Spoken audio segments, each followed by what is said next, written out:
ନମସ୍କାର ଆଜ୍ଞା। ପ୍ରେଜ୍ ଦ ଲର୍ଡ। ପ୍ରେଜ୍ ଦ ଲର୍ଡ ରବିନ ଭାଇ। ପ୍ରେଜ୍ ଦ ଲର୍ଡ ସାର୍। ପ୍ରାର୍ଥନା କରିବା ବାକ୍ୟ ଆଡ଼କୁ ଯିବା ପୂର୍ବରୁ ପ୍ରଭୁଙ୍କ ହସ୍ତରେ ଆମେ ସମର୍ପିତ ହେବା। ସ୍ୱର୍ଗୀୟ ଜୀବିତ ପିତା ପରମେଶ୍ୱର, ତୁମେ ସତ୍ୟ ଏବଂ ଜୀବନ୍ତ ଅଟ। ତୁମ ବାକ୍ୟ କାର୍ଯ୍ୟ ସାଧକ, ତୁମ ବାକ୍ୟ ପ୍ରତ୍ୟେକ ମନୁଷ୍ୟ ଜୀବନ ପାଇଁ ଆଶୀର୍ବାଦର କାରଣ ଅଟେ। ଆଜି ତୁମରି ପବିତ୍ର ବାକ୍ୟର ନିକଟବର୍ତ୍ତୀ ଆମେ ହେଉଛୁ। ପ୍ରଭୁ ତୁମରି ସାମର୍ଥ୍ୟ ଦ୍ୱାରା ଆମ ସମସ୍ତଙ୍କୁ ପୂର୍ଣ୍ଣ କର। ତୁମରି ସ୍ୱର୍ଗୀୟ ଶକ୍ତି ଦ୍ୱାରା ଆମମାନଙ୍କ ଜୀବନକୁ ଆବିଷ୍ଟ କର, ଯେପରି ଆମେ ତୁମର ଅବୋଧ ଶୁଣିବୁ। ପ୍ରଭୁ ଆମମାନଙ୍କର ଜୀବନରେ ଆମେ ତୁମରି ଶାନ୍ତି, ଆନନ୍ଦ, ଆଶୀର୍ବାଦକୁ ଲଭିବୁ ଆଉ ତୁମରି ସହିତ ଆମେ ବଞ୍ଚି ପାରିବୁ।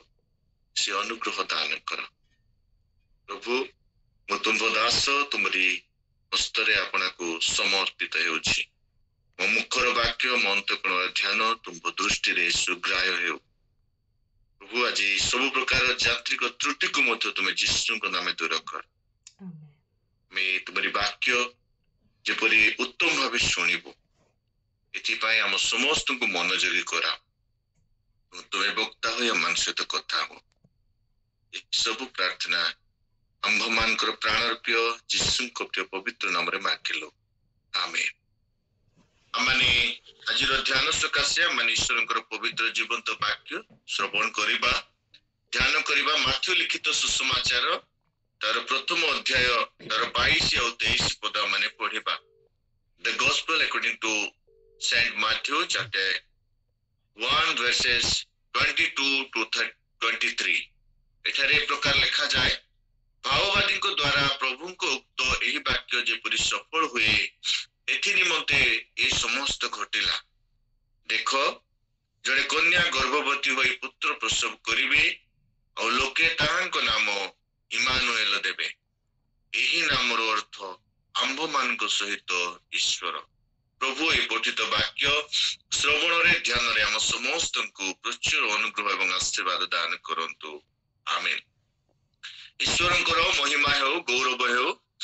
ପ୍ରଭୁ ଅନୁଗ୍ରହ କଲେ ଆଉ ଆଜିର ଦିବସରେ ଏହି ପ୍ରାତଃକାଳୀନ ଏହି ଜୁମ୍ ମିଟ୍ ମାଧ୍ୟମରେ ପ୍ରଭୁଙ୍କର ଉପସ୍ଥିତିରେ ବସିବାର ସୁଯୋଗ ଦେଇଛନ୍ତି ଆଉ ତାଙ୍କର ପବିତ୍ର ବାକ୍ୟ ରଂଶୀ ହେବା ପାଇଁ ମଧ୍ୟ ଆମମାନଙ୍କୁ ଅନୁଗ୍ରହ ପ୍ରଦାନ କରିଅଛନ୍ତି।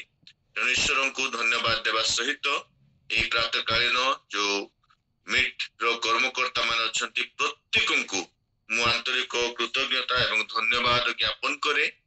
ମୋ ପରି ନଗଣ୍ୟକୁ ଆପଣ ମାନେ ତାଙ୍କର ପବିତ୍ର ବାକ୍ୟର ପରିବେଷଣ ନିମନ୍ତେ ସୁଯୋଗ ଦେଇଥିବାରୁ ମୁଁ ସମସ୍ତଙ୍କ ନିକଟରେ କୃତଜ୍ଞତା ଜ୍ଞାପନ କରୁଛି। ଆଉ ଯେତେ ଲୋକ ବି ଆଜି ଜୁମ୍ ମାଧ୍ୟମରେ ଉପସ୍ଥିତ ଅଛନ୍ତି, ସମସ୍ତଙ୍କୁ ମୋର ଖ୍ରୀଷ୍ଟୀୟ ପ୍ରେମର ନମସ୍କାର ଜଣାଉଛି। ସମସ୍ତଙ୍କୁ ନମସ୍କାର। ପ୍ରଭୁଙ୍କର ପବିତ୍ର ନାମର ପ୍ରଶଂସା ହେଉ, ଗୌରବ ହେଉ। ଆମମାନେ ଗୋଟେ ଏଇ ପ୍ରକାର ଗୋଟେ ସିଜନ ମଧ୍ୟରେ ଅଛୁ ଯେ এই ସିଜନକୁ କୁହାଯିବ season of joy, love and peace. କାରଣ এই ସମୟରେ ଆମମାନେ ଖ୍ରୀଷ୍ଟଙ୍କର ଜନ୍ମର ବାର୍ତ୍ତାକୁ ଆମମାନେ ଶ୍ରବଣ କରୁଅଛୁ। ତେଣୁ କୁହାଯାଏ Christmas is a tiny story of Jesus birth at Bethlehem. ଯୀଶୁ ଖ୍ରୀଷ୍ଟଙ୍କର ଜନ୍ମ ହେଇଥିବା ଗୋଟେ ଛୋଟ କାହାଣୀକୁ ଆମେ ସବୁବେଳେ ଆମେ ସ୍ମରଣ କରି ଆସିଛୁ, ସବୁବେଳେ ଆମେ ସ୍ମରଣ କରି ଆସିଛୁ। କିନ୍ତୁ ଯୀଶୁ ଖ୍ରୀଷ୍ଟଙ୍କର ଜନ୍ମ ସହିତ ଆମମାନଙ୍କର ଜନ୍ମ କଣ ଅଟେ? ଜଡ଼ିତ ଅଟେ। ଆମମାନଙ୍କର ଜନ୍ମ ମଧ୍ୟ ଜଡ଼ିତ ଅଟେ। କାରଣ ଆମମାନଙ୍କର ଜନ୍ମର ଯୋଉ ମସିହାକୁ ଯଦି ଆମମାନେ ଯଦି ଚିନ୍ତା କରିବା, ଯୋଉ ସମୟକୁ ଆମେ ଚିନ୍ତା କରିବା, ତା ପୂର୍ବରୁ ଖ୍ରୀଷ୍ଟାବ୍ଦ ବୋଲିକି ଲାଗିଯାଏ। ତେଣୁ ଯୀଶୁ ଖ୍ରୀଷ୍ଟଙ୍କର ଜନ୍ମ ସହିତ ଆମମାନଙ୍କର ଜନ୍ମର ଗୋଟେ ଯୋଡ଼ି ହେବାର ବିଷୟ ଆମେ ଦେଖିପାରୁଛୁ। କିନ୍ତୁ ଯୀଶୁ ଖ୍ରୀଷ୍ଟଙ୍କର ଜନ୍ମର ବୃତ୍ତାନ୍ତକୁ ଆମେ ଗଭୀର ଭାବରେ ଧ୍ୟାନ କଲେ ଜାଣିପାରିବା ଯେ ଯୀଶୁ ଖ୍ରୀଷ୍ଟଙ୍କର ଜନ୍ମ ସମସ୍ତଙ୍କ ପାଇଁ ସମାନ ନଥିଲା। କୁହାଯାଏ ଏହା ଶିଶୁମାନଙ୍କ ପାଇଁ ପେନଫୁଲ ଷ୍ଟୋରି ଥିଲା। ଶିଶୁମାନଙ୍କ ନିମନ୍ତେ ଗୋଟେ କଷ୍ଟଦାୟକ କାହାଣୀ ଥିଲା, ଯୋଉଠି ଯୀଶୁ ଖ୍ରୀଷ୍ଟଙ୍କର ଜନ୍ମରେ ପରେ 2 ବର୍ଷରୁ ଉର୍ଦ୍ଧ୍ୱ ଶିଶୁମାନଙ୍କୁ ସମସ୍ତଙ୍କୁ ମାରି ଦିଆଯାଇଥିଲା। ଏଇ ଷ୍ଟୋରି ଥିଲା ମରିୟମଙ୍କ ନିମନ୍ତେ ଗୋଟେ ଅପମାନର କାହାଣୀ। ଏଇ ଷ୍ଟୋରି ଥିଲା ପଣ୍ଡିତ ମାନଙ୍କ ନିମନ୍ତେ ଅନ୍ୱେଷଣର କାହାଣୀ। ଏଇ ଷ୍ଟୋରି ଥିଲା ରାଜା ହେରୋଦଙ୍କ ନିମନ୍ତେ ବିଚଳିତର କାହାଣୀ। ଏଇ ଷ୍ଟୋରି ଥିଲା ମେଷପାଳକ ନିମନ୍ତେ ଆନନ୍ଦର କାହାଣୀ। ଏଇ ଷ୍ଟୋରି ଥିଲା ସିମିଓନ ନିମନ୍ତେ ପରିତ୍ରାଣର କାହାଣୀ। ଆଉ ଜଗତର ମନୁଷ୍ୟ ମାନଙ୍କ ନିମନ୍ତେ ଏହା ଥିଲା ସଲିଡାରିଟିର କାହାଣୀ। କାରଣ ପରମେଶ୍ୱର ନିଜେ ସତ୍ୟ ଈଶ୍ୱର ଥାଇ ସେ ମନୁଷ୍ୟ ହେଲେ, ଯେପରି ମନୁଷ୍ୟ ମାନଙ୍କର ସହିତ ସେ ରହିବେ। ତେଣୁ এই ଷ୍ଟୋରିର ଯଦି ଆମେ ଧ୍ୟାନ କରୁ, এই ଷ୍ଟୋରିର ଆମେ ମୁଖ୍ୟ ପ୍ରସଙ୍ଗ ଆମେ କହିପାରିବା, ଖ୍ରୀଷ୍ଟମାସର ମୁଖ୍ୟ ପ୍ରସଙ୍ଗ ଆମେ କହିପାରିବା ଖ୍ରୀଷ୍ଟମାସ ମେକ୍ସ ଖ୍ରୀଷ୍ଟମାସ। କାରଣ ଖ୍ରୀଷ୍ଟମାସ ହିଁ ଆମମାନଙ୍କୁ ଖ୍ରୀଷ୍ଟମାସର ସେ ବଡ ଦିନର ଆନନ୍ଦ ଆମମାନଙ୍କୁ ଦେଇପାରିବ, ଯୋଉଠି ସତ୍ୟ ଈଶ୍ୱର ଆମମାନଙ୍କ ସହିତ ରହିବା ପାଇଁ ଘନତ୍ଵ ଏକସତ୍ଵ ଆଦ ହେବା ନିମନ୍ତେ ସେ ଆମମାନଙ୍କ କତିକି ଆସିଥିଲେ। ତେଣୁ ଏହା ସବୁବେଳେ ଗୋଟେ ପ୍ରଫିଟେବୁଲ ଷ୍ଟୋରି ଅଟେ, ପ୍ରଫିଟେବୁଲ ଷ୍ଟୋରି। ତେଣୁ କୁହାଯାଏ different people makes Christmas different motives, different people makes Christmas different motive, but everyone wants small investment with big profit ବୋଲି କୁହାଯିବ। ସମସ୍ତ ଲୋକ ଖ୍ରୀଷ୍ଟମାସକୁ ବିଭିନ୍ନ ମାଧ୍ୟମରେ ସେଲିବ୍ରେଟ କରନ୍ତି, ବିଭିନ୍ନ ଚିନ୍ତାଧାରା ସହିତ ସେଲିବ୍ରେଟ କରନ୍ତି, କିନ୍ତୁ ସମସ୍ତେ ଚାହାନ୍ତି but everyone want small investment with big profit, ଅଳ୍ପ ବ୍ୟୟ କରି ଅଧିକ ଲାଭ ପାଇବା ପାଇଁ ପ୍ରୟାସ କରନ୍ତି। ତେଣୁ ଆମ୍ଭମାନଙ୍କର ମୋଟିଭ ଏ ସମୟରେ କଣ ହେବା ଆବଶ୍ୟକ? ଆମମାନଙ୍କର ମୋଟିଭ ହେଉଛି sharing our joy, love and hope with solidarity of each and everyone। ଆମେ ସମସ୍ତଙ୍କ ସହିତ solidarity ଆମେ ରଖିବାର ମୋଟିଭ ସହିତ ଆମେ ଆଗକୁ ବଢିବାକୁ। କାରଣ ଯୀଶୁ ଖ୍ରୀଷ୍ଟ ଏ ଜଗତ ମଧ୍ୟରେ ଗୋଟେ ଗିଫ୍ଟ ସଦୃଶ ଆସିଲେ। Jesus came as a God's gift। ତେଣୁ କୁହାଯାଏ ଯୋହନ ତାର 3:16 ମଧ୍ୟ କୁହାଯାଏ ଈଶ୍ୱର ଜଗତକୁ ଏଡ଼େ ପ୍ରେମ କଲେ ଯେ ସେ ଆପଣ ଅଦ୍ୱିତୀୟ ପୁତ୍ରଙ୍କୁ ଦାନ କଲେ, ଯେପରି ଯେ କି ତାଙ୍କଠାରେ ବିଶ୍ୱାସ କରେ ସେ ବିନଷ୍ଟ ନ ହୋଇ ଅନନ୍ତ ଜୀବନ ପ୍ରାପ୍ତ। Jesus came as a God's gift। ତେଣୁ ଦ୍ୱିତୀୟ କୋରିନ୍ଥୀୟ ତାର 9:15 ମଧ୍ୟ ଲେଖାଯାଏ ଈଶ୍ୱରଙ୍କର ଅକଥନୀୟ ଦାନ ନିମନ୍ତେ ତାହାଙ୍କର ଧନ୍ୟବାଦ ହେଉ। Thanks be to the God for his indescribable gift। ଆମେ ତାଙ୍କର ସେଇ ଦାନକୁ ଆମେ କଣ କରିପାରିବାନି, ବ୍ୟାଖ୍ୟା କରିପାରିବା ନାହିଁ। କଷ୍ଟର ବିଷୟ ଅଟେ, କିନ୍ତୁ ଆଜି ଆପଣ ମାନଙ୍କୁ ମୁଁ ଚେଷ୍ଟା କରିବି ଯେ ଖ୍ରୀଷ୍ଟଙ୍କର ସେ ଈଶ୍ୱରଙ୍କର ଯୋଉ ଅକଥନୀୟ ଦାନ ତାକୁ ଆମେ ବୁଝିବା ପାଇଁ ଚେଷ୍ଟା କରିବା। ତେବେ ଯୀଶୁ ଏଇ ଜଗତ ମଧ୍ୟରେ ଯୋଉ ସଲିଡାରିଟି କରିବା ପାଇଁ ଏଇ ଜଗତକୁ ଆସିଥିଲେ, ତାହା ଆମମାନଙ୍କ ପାଇଁ ଦୁଇଗୋଟି ବିଷୟ ପରିପ୍ରକାଶ କରେ। ପ୍ରଥମ ବିଷୟ, Jesus came to erase the misconception about God। ଯୀଶୁ ଖ୍ରୀଷ୍ଟ ଏଇ ଜଗତରେ ଥିବା ଈଶ୍ୱରଙ୍କ ବିଷୟକ ଭ୍ରାନ୍ତ ଧାରଣାକୁ ଲୋପ କରିବା ପାଇଁ ଆସିଥିଲେ। ଏଇଟା ଆମମାନଙ୍କୁ ବୁଝିବାକୁ ହେବ। ସେ ଭ୍ରାନ୍ତ ଧାରଣା କଣ ଅଟେ? Who is God or about God? ଈଶ୍ୱର କିଏ ଅଟନ୍ତି, ଈଶ୍ୱରଙ୍କ ବିଷୟରେ ଆମେ କଣ ସବୁ ଜାଣିଛୁ? ଆମେ ତାର ଚିନ୍ତାଧାରା ଅନୁସାରେ God is powerful, no one can reach him। ଈଶ୍ୱର ସର୍ବଶକ୍ତିମାନ ଅଟନ୍ତି, କିଏ ତାଙ୍କ ପାଖରେ ପହଞ୍ଚି ପାରିବ ନାହିଁ। His dwelling is particular place। ସେ କେବଳ ସ୍ୱତନ୍ତ୍ର ସ୍ଥାନରେ ବାସ କରନ୍ତି। ଆମଙ୍କ ତୃତୀୟ ମିସକନସେପସନ ବା ଭ୍ରାନ୍ତ ଧାରଣା ଅଛି he will destroy all sinners। ସେ ସମସ୍ତ ପାପୀ ମାନଙ୍କୁ ବିନାଶ କରନ୍ତି। ଆଉ ଚତୁର୍ଥ ଭ୍ରାନ୍ତ ଧାରଣା ଅଛି no one can see God। ଈଶ୍ୱରଙ୍କୁ କେହି ଦେଖିପାରିବ ନାହିଁ, ସେ ନିରାକାର ଅଟନ୍ତି। କିନ୍ତୁ ପ୍ରଭୁ ଯୀଶୁ ଖ୍ରୀଷ୍ଟ ଏଇ ଭ୍ରାନ୍ତ ଧାରଣାକୁ ଲୋପ କରିବା ପାଇଁ ସେ ମନୁଷ୍ୟ ହେଲେ। ଲେଖାଯାଏ ଯୋହନ ତାର 1:18 କେହି କେବେ ଈଶ୍ୱରଙ୍କୁ ଦେଖି ନାହିଁ, ପିତାଙ୍କ କୋଳସ୍ଥିତ ଅଦ୍ୱିତୀୟ ପୁତ୍ର को प्रकाश कले God is seen in Jesus जीसु ख्रीष्टଙ୍କ ଠାରେ ଈଶ୍ୱର ଦେଖା ଦେଲେ ଯୀଶୁ ଖ୍ରୀଷ୍ଟଙ୍କ ଠାରେ ଆମେ ଈଶ୍ୱରଙ୍କର ସେହି ମାନବତ୍ୱକୁ ଆମେ ଦେଖି ପାରୁଛୁ କାରଣ ଲେଖାଯାଏ ଗଡ୍ ବିକେମ୍ ମ୍ୟାନ୍ ଈଶ୍ୱର ମନୁଷ୍ୟ ହେଲେ ଆଉ ତାଙ୍କଠାରେ ମନୁଷ୍ୟ ହେଲେ ଯେତେବେଳେ କୁହାଯାଉଛି ସେତେବେଳେ ତାଙ୍କ ପାଖରେ ମନୁଷ୍ୟତ୍ୱ ନଥାଇ ସେ ମନୁଷ୍ୟ ହେଇନାହାନ୍ତି ଯଦି ବା ସେ ଈଶ୍ୱର ତଥାପି ତାଙ୍କ ଭିତରେ ମନୁଷ୍ୟତ୍ୱ ଅଛି ଯଦି ମନୁଷ୍ୟତ୍ୱ ନଥିଲେ ସେ ମନୁଷ୍ୟ ହେଇପାରି ନଥାନ୍ତେ ଆଉ ସେ ଆମମାନଙ୍କ ସଦୃଶ ଗୋଟେ ହ୍ୟୁମାନିଟି ଲାଇଫକୁ ସେ ପସନ୍ଦ କଲେ ହ୍ୟୁମାନିଟି ଲାଇଫକୁ ପସନ୍ଦ କଲେ ତେଣୁ ପରମେଶ୍ୱର ଏଇ ଜଗତ ମଧ୍ୟରେ ଯୀଶୁ ଖ୍ରୀଷ୍ଟ ଭାବରେ ଆମ୍ଭମାନଙ୍କର ଜଗତର ପ୍ରତ୍ୟେକ ଲୋକଙ୍କ ନିମନ୍ତେ ସଲିଡାରିଟି ରଖିବା ନିମନ୍ତେ ସେ ଏଇ ଜଗତ ମଧ୍ୟରେ ଅବତୀର୍ଣ୍ଣ ହେଲେ ତେଣୁ ଗଡ୍ ଇଜ ଗଡ୍ ଅଫ ସଲିଡାରିଟି ବୋଲି ଆମେ କହିପାରିବା ଗଡ୍ ଇଜ ଗଡ୍ ଅଫ ସଲିଡାରିଟି ସେ ସମସ୍ତଙ୍କୁ ବୁଝାଇବା ପାଇଁ ସେ ମନୁଷ୍ୟ ହେଲେ ଯେମିତି ଆମେ କହିପାରିବା ଶିଶୁମାନଙ୍କ ସହିତ ସଲିଡାରିଟି ରଖିବା ନିମନ୍ତେ ସେ ଶିଶୁ ହୋଇ ଜନ୍ମ ହେଲେ ନାରୀମାନଙ୍କ ନିମନ୍ତେ ସଲିଡାରିଟି ରଖିବା ନିମନ୍ତେ ମରିୟମ ଗର୍ଭରୁ ଜନ୍ମ ହେଲେ ଦରିଦ୍ର ମାନଙ୍କ ନିମନ୍ତେ ସଲିଡାରିଟି ରଖିବା ନିମନ୍ତେ ସେ ଗୁହାଳରେ ସେ ଜନ୍ମ ହେଲେ ମେଞ୍ଜରରେ ଶୟନ କଲେ ଡଙ୍ଗାରେ ଶୋଇଲେ ଆଉ ସେ ଧନୀ ଲୋକମାନଙ୍କର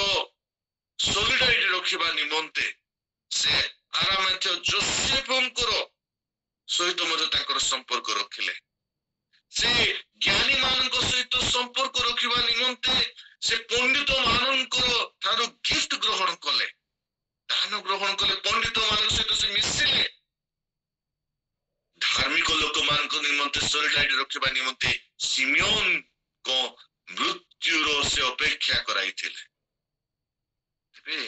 ଯୋଉ ସଲିଡାରିଟି ସେ କେବଳ ଜାଗତିକ ଲୋକମାନଙ୍କୁ ନାହିଁ ଜଗତର ଲୋକମାନଙ୍କ ନିମନ୍ତେ ନୁହେଁ କିନ୍ତୁ ସ୍ୱର୍ଗର ଲୋକମାନଙ୍କ ପାଇଁ ମଧ୍ୟ ସଲିଡାରିଟି ରକ୍ଷା କରନ୍ତି ତେଣୁ ତାଙ୍କର ଜନ୍ମରେ ଦୂତମାନେ ଆସି ଗାନ କରନ୍ତି ଊର୍ଦ୍ଧ୍ୱ ଲୋକରେ ଈଶ୍ୱରଙ୍କର ମହିମା ଆଉ ତାଙ୍କର ସନ୍ତୋଷ ପାତ୍ର ମନୁଷ୍ୟ ମାନଙ୍କ ମଧ୍ୟରେ ଶାନ୍ତି ସେ ଦୂତମାନଙ୍କ ମଧ୍ୟ ସହିତ ସ୍ୱର୍ଗୀୟ ଦଳ ସହିତ ମଧ୍ୟ ସେ ତାଙ୍କର ସଲିଡାରିଟି କରନ୍ତି ସେ ଏକାଥରକେ ଈଶ୍ୱର ଆଉ ଏକାଥରକେ ମନୁଷ୍ୟ ହେଇ ତାଙ୍କର ସଲିଡାରିଟିକୁ ରକ୍ଷା କରନ୍ତି ମନୁଷ୍ୟ ମାନଙ୍କ ଭିତରେ ଯୋଉ ମିସକନସେପସନ ଥିଲା ଭ୍ରାନ୍ତ ଧାରଣା ଥିଲା ଗଡ୍ ଇଜ ପାୱାରଫୁଲ ସେ କେବଳ ସ୍ୱତନ୍ତ୍ର ସ୍ଥାନରେ ବାସ କରନ୍ତି ସେ ପାପୀ ମାନଙ୍କୁ ବିନାଶ କରନ୍ତି ସେ ତାଙ୍କୁ କେହି ଦେଖିପାରେ ନାହିଁ ଏଇ ଯୋଉ ମିସକନସେପ୍ଟ ଥିଲା ତାହା ସେ କଣ କରିଛନ୍ତି ଦୂର କରିଛନ୍ତି କାରଣ ତାଙ୍କର ସଲିଡାରିଟିର ମୂଳ ବିଷୟ ଥିଲା ରୁଟ୍ ବିଷୟ ଥିଲା ତାହା ଥିଲା ପ୍ରେମ solidarity to share his love ତାଙ୍କର ପ୍ରେମକୁ ସେ ଆମମାନଙ୍କୁ ଅଂଶୀ କରିବା ପାଇଁ ସେ କଣ ହେଲେ ମନୁଷ୍ୟ ହେଲେ ତେଣୁ ଲେଖାଯାଏ ଆମମାନଙ୍କୁ ଯୋହନ ତାର 4 ପର୍ବ ପ୍ରଥମ ଯୋହନ ତାର 4 ପର୍ବର 8 ପଦ ଲେଖାଯାଏ ଯେ ପ୍ରେମ କରେ ନାହିଁ ସେ ଈଶ୍ୱରଙ୍କୁ ଜାଣେ ନାହିଁ କାରଣ ଈଶ୍ୱର ତ ପ୍ରେମ God is love ଯଦି ପ୍ରେମ ଆମମାନଙ୍କ ଭିତରେ ଅଛି ଗଡ୍ ଆମମାନଙ୍କ ଭିତରେ ଅଛନ୍ତି ଈଶ୍ୱରଙ୍କ ସହିତ ଆମେ ଅଛୁ ଆଉ ଈଶ୍ୱର ଆମମାନଙ୍କର ଜୀବନରେ ତାଙ୍କର କାର୍ଯ୍ୟକୁ ସାଧନ କରୁଅଛନ୍ତି ଈଶ୍ୱରଙ୍କର ସହିତ ରହିବା ଆମମାନଙ୍କୁ ଗୋଟିଏ ବିଷୟ ପରିପ୍ରକାଶ କରେ ଯଦି ଆମମାନଙ୍କ ଭିତରେ ପ୍ରେମ ଅଛି ତେଣୁ ଆଜି ଯୋଉ ଅଂଶଟି ଆମେ ପଢିଲୁ ଏ ଅଂଶରେ ଲେଖାଯାଏ ଦେଖ ଜଣେ କନ୍ୟା ଗର୍ଭବତୀ ହୋଇ ପୁତ୍ର ପ୍ରସବ କରିବ ଆଉ କରିବେ ଆଉ ଲୋକେ ତାହାଙ୍କ ନାମ ଇମାନୁଏଲ ଦେବେ ଲୋକେ କହିବେ ଯେ ଆମମାନଙ୍କର ପ୍ରେମକୁ ଦେଖି ଲୋକେ କହିବେ ଯେ ତାଙ୍କ ଭିତରେ ଗଡ୍ ଅଛନ୍ତି ଆଉ ଖ୍ରୀଷ୍ଟମାସ ଆମମାନଙ୍କ ପାଇଁ ଖ୍ରୀଷ୍ଟମାସ କେତେବେଳେ ହେବ ଯେତେବେଳେ ଆମମାନଙ୍କ ପ୍ରେମକୁ ଆମେ ଅନ୍ୟମାନଙ୍କ ସହିତ ବାଣ୍ଟିବୁ ତେବେ ପ୍ରଥମ ବିଷୟ ଆମମାନଙ୍କୁ ଖ୍ରୀଷ୍ଟମାସ ନିମନ୍ତେ ଫାର୍ଷ୍ଟ ବିଷୟ ଆମମାନଙ୍କ ଜୀବନରେ ତାହା କାର୍ଯ୍ୟ କରିବ ତାହା ହଉଛି ପ୍ରେମର ଅଂଶୀ କରାଇବା ବିଷୟ ପ୍ରେମ ବାଣ୍ଟିବା ବିଷୟ ଦ୍ୱାରା ଆମେ କଣ କରିପାରିବୁ ଯେ ପ୍ରକୃତରେ ଆମେ ଖ୍ରୀଷ୍ଟମାସ ର ଆନନ୍ଦ ଆମେ ଲୋକମାନଙ୍କୁ ପହଞ୍ଚାଇ ପାରିବ ଆଉ ଈଶ୍ୱର ଯେ ଏ ମନୁଷ୍ୟ ହେଲେ ତାର ପ୍ରମାଣ ଆମେ ଦେଇପାରିବ ଆଉ ସେ ଆମମାନଙ୍କ ସହିତ ଅଛନ୍ତି ଏହା ଆମେ ଜ୍ଞାତ ହେଇପାରେ। ଦ୍ୱିତୀୟ ବିଷୟ ଆପଣମାନଙ୍କୁ ନିକଟରେ ରଖିବା ପାଇଁ ଯାଏ। ଦ୍ୱିତୀୟ ବିଷୟ, Jesus came to meet our deepest need. ଯୀଶୁ ଖ୍ରୀଷ୍ଟ ଆମ୍ଭମାନଙ୍କର ଗଭୀର ଆବଶ୍ୟକତା ପୂରଣ ନିମନ୍ତେ ଆସିଥିଲେ। ସେ ଆମମାନଙ୍କର ସହିତ ରହିବା ପାଇଁ ଆମମାନଙ୍କର ଆବଶ୍ୟକତା ପୂରଣ କରିବା ପାଇଁ ଆସିଥିଲେ। ଆମମାନଙ୍କର ଆବଶ୍ୟକତା କଣ ହେଇପାରେ? ଆଜିର ଦୁନିଆରେ ଲୋକମାନଙ୍କର ଆବଶ୍ୟକତା କଣ ହେଇପାରେ? ଯଦି ଆମମାନଙ୍କୁ ଗୋଟେ ସାଇଣ୍ଟିଷ୍ଟର ଆବଶ୍ୟକତା ଥାନ୍ତା, ଯୀଶୁ ଖ୍ରୀଷ୍ଟ ଆମମାନଙ୍କୁ ସାଇଣ୍ଟିଷ୍ଟ ଭାବରେ ଆସିଥାନ୍ତେ। ଯୀଶୁ ଖ୍ରୀଷ୍ଟଙ୍କ ଯଦି ଆମମାନଙ୍କୁ ଗୋଟେ ବିଜନେସମ୍ୟାନ ର ଆବଶ୍ୟକ ଥାନ୍ତା, ହୁଏତ ଯୀଶୁ ଖ୍ରୀଷ୍ଟ ବିଜନେସମ୍ୟାନ ଭାବରେ ଆସିଥାନ୍ତେ। କିନ୍ତୁ ଆମମାନଙ୍କୁ ପରିତ୍ରାଣର ଆବଶ୍ୟକତା ଥିଲା, ପରିତ୍ରାଣ ବିଷୟକୁ ଜ୍ଞାନର ଆବଶ୍ୟକତା ଥିଲା। ତେଣୁ ସେ ଆମ୍ଭମାନଙ୍କ ନିମନ୍ତେ ଯାହା ଆବଶ୍ୟକ ଅଛି ସେ ଆବଶ୍ୟକତାକୁ ପୁରା କରିବା ପାଇଁ ଆସିଲେ।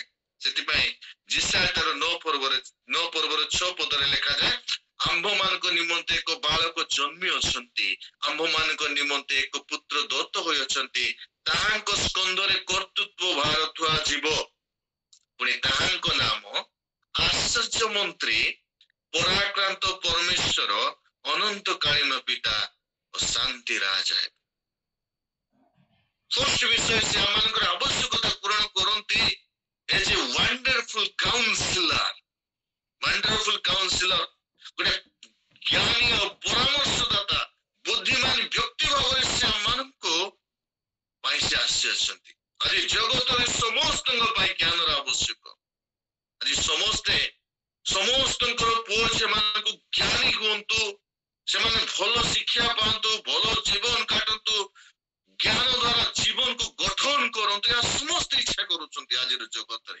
ଆଉ ଟେକ୍ନୋଲୋଜି ବି ଏତେ ବଢି ଯାଇଛି, ଆମେ ଟେକ୍ନୋଲୋଜିକାଲ ଦୁନିଆରେ ଆମେ ଅଛୁ, ଆଉ ଆମେ ଏତେ ଟେକ୍ନୋଲୋଜିକୁ ଆମେ ବ୍ୟବହାର କରୁଛୁ। ଅନେକ ଲୋକମାନେ ଟେକ୍ନୋଲୋଜିକୁ ବ୍ୟବହାର ବି କରି ଜାଣିନାହାନ୍ତି, ମାତ୍ର ଈଶ୍ୱର ଆମମାନଙ୍କୁ ସେହି ଜ୍ଞାନ ମଧ୍ୟ ଦେଇପାରନ୍ତି। ଆଉ ସେ ଆମମାନଙ୍କର ଆବଶ୍ୟକତା, ଯଦି ଅନେକ ଲୋକମାନେ ଆଜି ପ୍ରେମରେ ଆଜି ବିଚ୍ଛିନ୍ନ ହେଇଯାଇଛନ୍ତି, ସେମାନଙ୍କ ପାଇଁ ପ୍ରେମର କାଉନସିଲ ମଧ୍ୟ ସେ ଦେଇପାରିବେ। ସେଥିପାଇଁ ସେ ଆସନ୍ତି, ଆଉ ତାଙ୍କ ବାକ୍ୟ ଦେଇ ଅନେକ ଲୋକମାନଙ୍କର ଜୀବନ ସଜାଡ଼ି ଯାଉଛି। ଯାହାକୁ ଯେଉଁ ପ୍ରକାର କାଉନସିଲ ଆବଶ୍ୟକ ଅଛି, ପରାମର୍ଶର ଆବଶ୍ୟକ ଅଛି, ଆମମାନଙ୍କୁ ତାଙ୍କର ପବିତ୍ର ବାକ୍ୟ ଦ୍ୱାରା ଆମମାନଙ୍କୁ ସେଇ ପରାମର୍ଶ ଦେବା ନିମନ୍ତେ ସେଇ ଜଗତ ମଧ୍ୟରେ ସେ କହିଥିବା କଥା ଗୁଡ଼ିକୁ ଆମମାନଙ୍କୁ ସେ କଣ କହନ୍ତି ଶିକ୍ଷା ଦେବ, ଯୋଉଠି ଆମମାନଙ୍କର ଡିପେଷ୍ଟ ନିଡ୍ ଆମମାନଙ୍କୁ ଫୁଲଫିଲମେଣ୍ଟ କରନ୍ତି। ଦ୍ୱିତୀୟ ବିଷୟ, ସେ ଫୁଲଫିଲ କରନ୍ତି ଏଜ ଏ ମାଇଟି ଗଡ। ମାଇଟି କହିଲେ ସର୍ବଶକ୍ତିମାନ, ପରାକ୍ରାନ୍ତ ପରମେଶ୍ୱର। He is a champion God. ସେ କଣ କରିବେ? ସବୁ କାର୍ଯ୍ୟରେ ଆମମାନଙ୍କ ସଫଳତାର ଶୀର୍ଷକୁ ନେଇ ଯିବାର ଈଶ୍ୱର ଅଟନ୍ତି। ସେ ଆମମାନଙ୍କର ଏତେ ଉନ୍ନତ ସେ କରିପାରନ୍ତି ଯେ ଆମମାନେ ଆଜି ପ୍ରତ୍ୟେକ ଲୋକ ଯଦି ତାଙ୍କର ସେଇ ଉପସ୍ଥିତିରେ ବସିବେ, ଉପସ୍ଥିତିର ଜୀବନ କାଟିବେ, ସେମାନଙ୍କ ଜୀବନରେ କୌଣସି ବିଷୟରେ ଫେଲୁର ହେବ ନାହିଁ, କାରଣ he is a champion God. No one can defeat him. ତାଙ୍କୁ କେହି ମଧ୍ୟ ହରାଇ ପାରିବେ ନାହିଁ। ଇଭେନ ମୃତ୍ୟୁ ବି ତାଙ୍କୁ ହରାଇ ପାରି ନଥିଲା। ଯଦି ବି ଜ୍ଞାନୀ ଲୋକମାନେ ତାଙ୍କ ସହିତ ଆର୍ଗୁମେଣ୍ଟ କରୁଥିଲେ, କିନ୍ତୁ 12 ବୟସରେ ହିଁ ଜଗତର ସମସ୍ତ ଜ୍ଞାନୀ ଲୋକମାନେ ତାଙ୍କର ଜ୍ଞାନକୁ ଦେଖି ଆଚମ୍ବିତ ହେଇଯାଉଥିଲେ।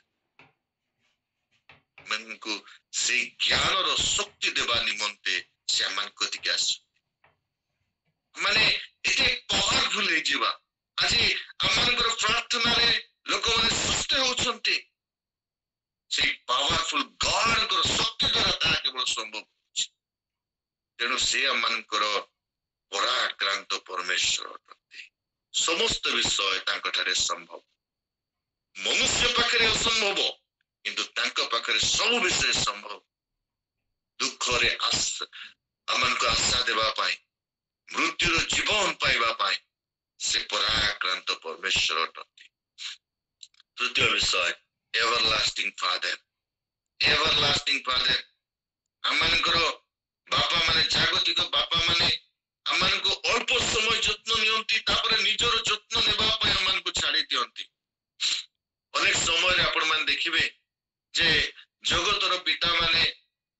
କୌଣସି ଲୋକ ବଡ ହେଇଯାଏ, ମେଚୁର ହେଇଯାଏ, ଏବେ ତୋର ଲାଇଫ ତୁ କାଟେ, ସେଇ ପ୍ରକାର କହନ୍ତି। କିନ୍ତୁ ଈଶ୍ୱର ଆମମାନଙ୍କୁ ସେଇ ପ୍ରକାର କେବେ ମଧ୍ୟ କରନ୍ତି ନାହିଁ। ଆମମାନଙ୍କୁ ତାଙ୍କଠାରୁ ଅଲଗା ରହି ବଞ୍ଚିବାର ଜୀବନ ଦିଅନ୍ତି ନାହିଁ।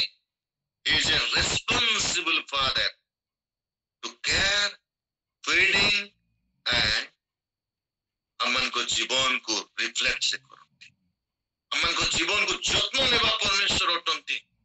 ତେଣୁ ତାଙ୍କର ବାକ୍ୟରେ ଲେଖାଯାଏ, ସଦା ପ୍ରଭୁ ମୋହର ପ୍ରତିପାଳକ, ମୋହର ଅଭାବ ହେବନି। ସେ ବିଶ୍ୱାସ ଆମମାନଙ୍କ ନିମନ୍ତେ ସେ ଦିଅନ୍ତି। ସେ ଆମମାନଙ୍କୁ ଯତ୍ନ ନେବା ପରମେଶ୍ୱର ଅଟନ୍ତି। ଆମମାନେ ବୃଦ୍ଧ ହେଇଯାଉ, ତେଣୁ ବାକ୍ୟରେ ଲେଖାଯାଏ, ଆମ୍ଭେ ବୃଦ୍ଧାବସ୍ଥାରେ ମଧ୍ୟ ସେହି ପରମେଶ୍ୱର ଅଟୁ। ଆମମାନଙ୍କ ପ୍ରତ୍ୟେକ ମୁହୂର୍ତ୍ତରେ ଆମମାନଙ୍କର ଯତ୍ନ ନେବା ପିତା ଅଟନ୍ତି। ସେ ଦାୟିତ୍ୱବାନ ପିତା ଅଟନ୍ତି। ସେ ଆମମାନଙ୍କର ଆବଶ୍ୟକତା ପୂରଣ କରନ୍ତି। ଆଉ ଶେଷ ବିଷୟ କହିବା ପାଇଁ ଚାହେଁ ଯେ ସେ ଆମମାନଙ୍କର ଆବଶ୍ୟକତା ପୂରଣ କରନ୍ତି, ତାହା ଅଛି ପ୍ରିନ୍ସ ଅଫ ପିସ୍, ଶାନ୍ତି ଆମମାନଙ୍କ ଜୀବନରେ ଦିଅନ୍ତି। ସେ ଆଜି ଜଗତ ଅଶାନ୍ତ, ଏ ଜଗତ ମଧ୍ୟରେ ବିବାଦ, ଭାଇ ଭାଇ ମଧ୍ୟରେ, ପରିବାର ମଧ୍ୟରେ ଶାନ୍ତି ନାହିଁ। ଜଗତରେ ଯୁଦ୍ଧ ଚାଲିଛି, ଜଗତରେ ଶତ୍ରୁତାର ଉଣା ନାହିଁ। କିନ୍ତୁ ପରମେଶ୍ୱର ଆମମାନଙ୍କ ପାଇଁ ଗୋଟେ ନୂଆ ପରିବେଶ ସୃଷ୍ଟି କରିବା ଈଶ୍ୱର ଅଟନ୍ତି। ଆମମାନଙ୍କ ପାଇଁ ହୁଏତ ଆଜି ଅନ୍ଧକାର ଦିବସ ଆମ ପାଇଁ ଥାଇପାରେ, ଆମମାନଙ୍କ ଭିତରେ କନଫ୍ଲିକ୍ଟ ଥାଇପାରେ, କିନ୍ତୁ ଯୀଶୁ ଖ୍ରୀଷ୍ଟଙ୍କ ଠାରେ ଆମେ ଯେତେବେଳେ ବିଶ୍ୱାସ କରିବା, ଆମମାନଙ୍କ ଜୀବନରେ ଗୋଟେ ନୂଆ ପରିବେଶ ସୃଷ୍ଟି କରି ଆମମାନଙ୍କୁ ଗୋଟେ ନୂଆ ସିଚୁଏସନକୁ ସେ ନେଇଯିବା ପରମେଶ୍ୱର ଅଟନ୍ତି। କାରଣ ତାଙ୍କ ଠାରେ ଜ୍ଞାନ ଅଛି, ତାଙ୍କ ଠାରେ ସେ ଶକ୍ତି ଅଛି, ସାମର୍ଥ୍ୟ ଅଛି। ତେଣୁ ଈଶ୍ୱର ଆମମାନଙ୍କର ଜୀବନରେ ସେ ଆସନ୍ତି, ଆମମାନଙ୍କର ବ୍ୟକ୍ତିଗତ ଜୀବନକୁ ସେ କଣ କରନ୍ତି, ଇଣ୍ଟରଭେନ୍ସ କରିବା ପାଇଁ ଚାହାନ୍ତି। God want to intervene our personal life। ସେଦିନ ତାଙ୍କର ଜନ୍ମ ହେବା ପାଇଁ ସେ ମରିୟମଙ୍କର ବ୍ୟକ୍ତିଗତ ଜୀବନରେ ସେ କଣ ଗୋଟେ ହସ୍ତକ୍ଷେପ କରିଥିଲେ। ସେଦିନ ଯୋସେଫଙ୍କର ଜୀବନରେ ହସ୍ତକ୍ଷେପ କରିଥିଲେ, ସେ ଯାହା ଦେଇଥିଲେ। ଦ୍ୱିତୀୟରେ ସେ ଆମମାନଙ୍କୁ କଣ କରନ୍ତି, God want to interact each and every person। ସେ ସମସ୍ତଙ୍କ ଲୋକ ସହିତ କଥା ହେବା ପାଇଁ ଚାହାନ୍ତି। ସେ ଯିଏ ହଉ, ଯେକୌଣସି ସ୍ଥାନରେ ଥାଉ, ଯେକୌଣସି ପରିବେଶରେ ଥାଉ, ସେ ପ୍ରତ୍ୟେକଙ୍କୁ କଥା କହନ୍ତି, କଥୋପକଥନ କରିବା ପାଇଁ ଚାହାନ୍ତି। ଯଦି ଆମମାନଙ୍କ ଜୀବନକୁ ଆମେ ଦେଖିବା, God want to innovate in our life। ପରମେଶ୍ୱର ଆମମାନଙ୍କ ଜୀବନକୁ ନୂଆ କରିବା ପାଇଁ ଚାହାନ୍ତି। ସେ ଆମମାନଙ୍କ ଜୀବନର ଆବଶ୍ୟକତା ପୂରଣ କରି ଆମମାନଙ୍କୁ ନୂଆ କରିବା ପାଇଁ ଚାହାନ୍ତି। ମୋର ପ୍ରିୟ ଲୋକମାନେ, ଆଜି ଆମମାନେ ଖ୍ରୀଷ୍ଟଙ୍କର ସେହି ଜନ୍ମର ବୃତ୍ତାନ୍ତ ମାଧ୍ୟମରେ ଆମମାନେ ଗୋଟେ ନୂଆ ଜୀବନ ଆମମାନେ ପ୍ରାପ୍ତ ହେଇପାରିବା କି? ଆମମାନଙ୍କର ପ୍ରଭୁ ଯୀଶୁ କରିଥିବା ପ୍ରେମକୁ ଅନ୍ୟମାନଙ୍କ ନିକଟରେ ପ୍ରକାଶ କରି ଏଇଥର ଆମମାନଙ୍କ ପାଇଁ ଗୋଟେ ନୂଆ ଖ୍ରୀଷ୍ଟମାସ ଆମେ ପାଳନ କରିପାରିବା କି? ଯୋଉଠି ଆମମାନଙ୍କର ସାଜସଜ୍ଜାର ବିଷୟ ନୁହେଁ, କିନ୍ତୁ ଆମମାନଙ୍କର ଜୀବନର ବିଷୟ ପରିପ୍ରକାଶ କରେ। ଆସୁ ଆମମାନଙ୍କର ମୋଟିଭ ଈଶ୍ୱରଙ୍କର ଲୋକମାନଙ୍କୁ, ଏ ଜଗତର ଲୋକମାନଙ୍କ ଜୀବନରେ ଆନନ୍ଦର ଅଂଶୀ କରାଇବା ହେଉ, ପ୍ରେମ କରିବାର ଅଂଶୀ କରାଇବା ବିଷୟ ହେଉ, ଆଉ ଗୋଟେ ନୂଆ ଆଶା ଦେବାର ବିଷୟ ହେଉ, ପ୍ରଭୁ ଆମ ସମସ୍ତଙ୍କୁ ଏହା ହେବା ପାଇଁ ପ୍ରଚୁର ଭାବରେ ଅନୁଗ୍ରହ ଏବଂ ଆଶୀର୍ବାଦ କରନ୍ତୁ। ଆମେନ୍। God bless you all। ଆମେନ୍, ଆମେନ୍, ଆମେନ୍। ଆସୁ ଆମମାନେ ସମସ୍ତେ ବାକ୍ୟ ନିମନ୍ତେ ଏବଂ ବକ୍ତାଙ୍କ ପାଇଁ ପ୍ରାର୍ଥନା କରିବା। ଆମମାନଙ୍କ ମଧ୍ୟରେ ଉପସ୍ଥିତ ଅଛନ୍ତି ଆମମାନଙ୍କର